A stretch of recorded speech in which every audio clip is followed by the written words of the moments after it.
ఆచా coding tutor training ఇచ్చి permanent IT job ఇస్తారు. 9697969788. మన టీవీ ప్రేక్షకులందరికీ నమస్కారం. నేను doctor Vidyadeepak, consultant physician, KIMS Polineni, Rajahmundry.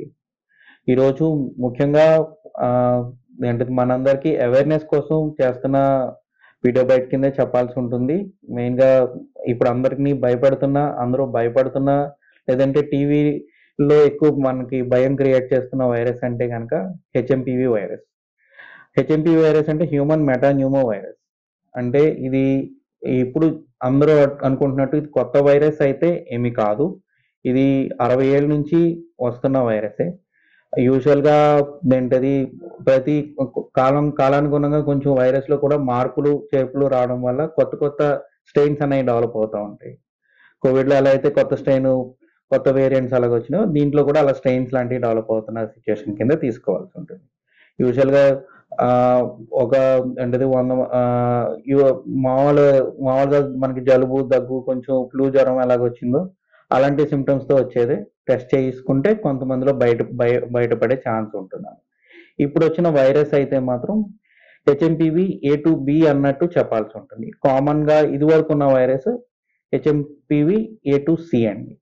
A to C కన్నా A to B వ్యాధి తీవ్రత కానీ ఇది కానీ తక్కువ అన్నట్టే చెప్పాల్సి ఉంటుంది. వ్యాధి లక్షణాలు జనాలు అందరూ అడుగుతున్న వ్యాధి లక్షణాలు ఏమై ఉండొచ్చు అన్నట్టు. వ్యాధి లక్షణాలు అయితే దగ్గు, కొంచెం ముక్కు కారడము, ఏమైనా కొంచెం లో జ్వరం లాంటిది రావడము, కొంతమందిలో మాత్రం న్యూమోనియా డెవలప్ అవడం లాంటివి జరగవచ్చు అన్నమాట. న్యూమోనియా అంటే సివియారిటీ ఎవరిలో ఎక్కువ ఉండొచ్చు అన్నది నెక్స్ట్ క్వశ్చన్. సివియారిటీ యూజువల్గా ఎక్స్ట్రీమ్స్ ఆఫ్ ఏజ్ అంటే చిన్నపిల్లలు, వయోవృద్ధులు, ముఖ్యంగా సంవత్సరం నుంచి 4 సంవత్సరాల లోపు ఉన్న చిన్నపిల్లలు కానీ, వ్యాధి నిరోధక శక్తి తక్కువ ఉందంటే ఎప్పటి నుంచో మనకి షుగర్ కానీ, బీపీ కానీ, కొన్ని ఇమ్యూన్ సప్రెసివ్ అంటే ఇమ్యూనో కాంప్రమైజ్డ్ పర్సన్స్ ఉన్న ఓల్డర్ ఏజ్ గ్రూప్లో ఇది న్యూమోనియా కింద డెవలప్ అయ్యి ఇంకొంచెం తీవ్రత పెరిగి సీరియస్ అయ్యే ఛాన్సెస్ కొంతమందిలో ఉన్నాయి. మరి కోవిడ్ అంత తీవ్రత అని చెప్పి మనం అయితే ఇప్పుడున్న స్టడీస్ ప్రకారం చెప్పలేము. సో వీళ్ళలో మెయిన్గా ఏంటి అంటే కనుక చిన్నపిల్లలు అండ్ వయోవృద్ధుల్లో ఎక్కువ జాగ్రత్త అవసరము. ఏమన్నా సిమ్టమ్స్ ఏమైనా ఎక్కువ అవుతున్నా అంటే శ్వాస తీసుకోవడానికి ఇబ్బంది పడుతున్నా, ఇంకా జ్వరం తగ్గకుండా ఉండడము, దగ్గది పెరిగిపోవడము ఇలాంటివి ఉంటే మాత్రం వెంటనే వైద్య సహాయం అయితే అశ్రద్ధ చేయకుండా తీసుకోవడం వల్ల రికవరీ కూడా మంచిగా ఉండే ఛాన్సెస్ అయితే ఉన్నాయన్నమాట.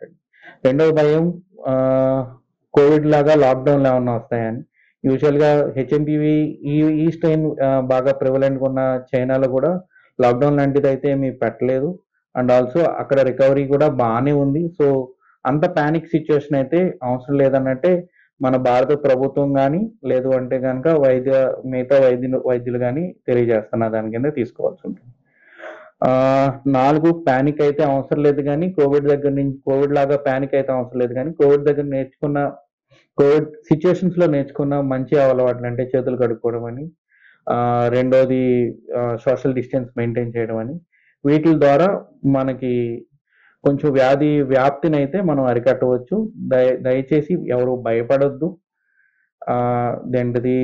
కొన్ని జాగ్రత్తలు తీసుకోవడము, అప్రమత్తంగా ఉండడము, అవసరమైనప్పుడు వైద్య సహాయం తీసుకోవడం ద్వారా హెచ్ఎంపివి గురించి వరి అవ్వాల్సిన లేదంటే ప్యానిక్ అవ్వాల్సిన అవసరం ఉండకపోవచ్చండి.